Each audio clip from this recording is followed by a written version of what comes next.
there is many people that they are within process of conversion, and or they have the desire to convert, they want to convert, and they don't know how. And it's a big issue today in our generation in the world. There's all kinds of rabbis that are doing conversions, and I know personally many people, not few people, many people that went through the process of conversion. That was long process, an expensive process, and in the end they got very, very disappointed because the conversion was not accepted. So what do you do? What do you do when you have a situation like that? You want to convert, and you know someone that wants to convert, and so what will be the right thing? So I want to give few points. Okay, it's very complicated. It's very complex. I will give just a few points.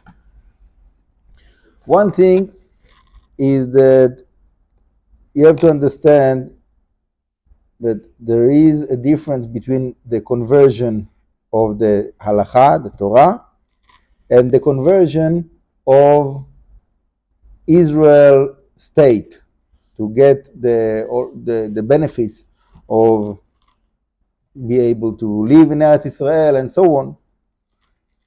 Two different things. There is people that they do the conversion according to the halacha, and they are not accepted to as being citizens in Eretz Israel. And there is people that they are getting the permission to be citizens of Eretz Israel, but they didn't do the right process of conversion, so they are not really converts according to the halacha. And then when they come to marry, so the Rabbanu, the rabbi, will tell them, I'm sorry, but you according to the halacha, you're not convert yet. You didn't do conversion. So it's very complicated. And there is so many complications. I cannot even start to explain all the complications there are there, but just to give the understanding that something that is not the standard conversion, you have to find if it is the right conversion for you. So for example, let's say that you want to be a part of a certain community somewhere. The right thing, the best idea for you to do will call the rabbi there in that community where you want to go, and tell him something like, I'm doing conversion now with this rabbi, with this bedding. If I get that certificate, would I be accepted in your community? There's a good chance that this rabbi will tell you, no, I don't recognize this rabbi, this bedding as a real authority for conversions. So for me, this is nothing. If you want me to accept you, you have to go through that process, all kinds of whatever it is.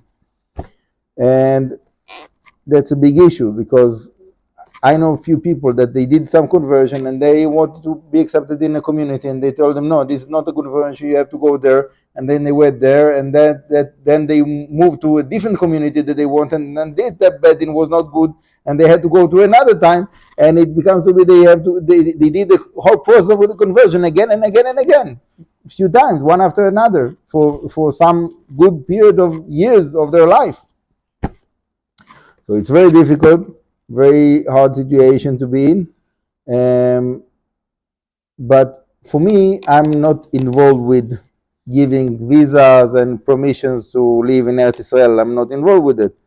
If somebody is in Eretz Israel, he's in Eretz Israel. If not, somebody is outside and he cannot come, it's nothing to do with Judaism, with being Jewish or not being Jewish. So there's many people that I know that they went through the conversion that is not accepted by the Rabbanut, but it is good. I accept them as Jews, and they get married as Jews, and they live like Jews, not in Eretz Israel. To be in Eretz Israel, you have to make sure that also the Rabbanut will accept you. To get the certificate of being able to live in Eretz Israel, So yeah, the Rabbanut have to accept it as well. So basically, you have to have those two check marks within the process. You have to have the check mark of the religious community or the marriage that you want to have. That's one thing. And another thing, if you want to live in Eretz Israel, so whatever will be accepted in the Rabbanut. Usually it will come together, and the same conversion process will be applied for both of them, but not necessarily. So that have to be checked and make sure. And the conclusion of that is that when someone, for example, have the permission to be in Eretz Israel according to the state of Israel, even though he's not Jewish, for whatever reason, and then he wants to get married with Jewish man, woman, in the Rabbanut they will not let him. The Rabbanut don't do marriage or intermarriage, so he will have to go through a process of conversion.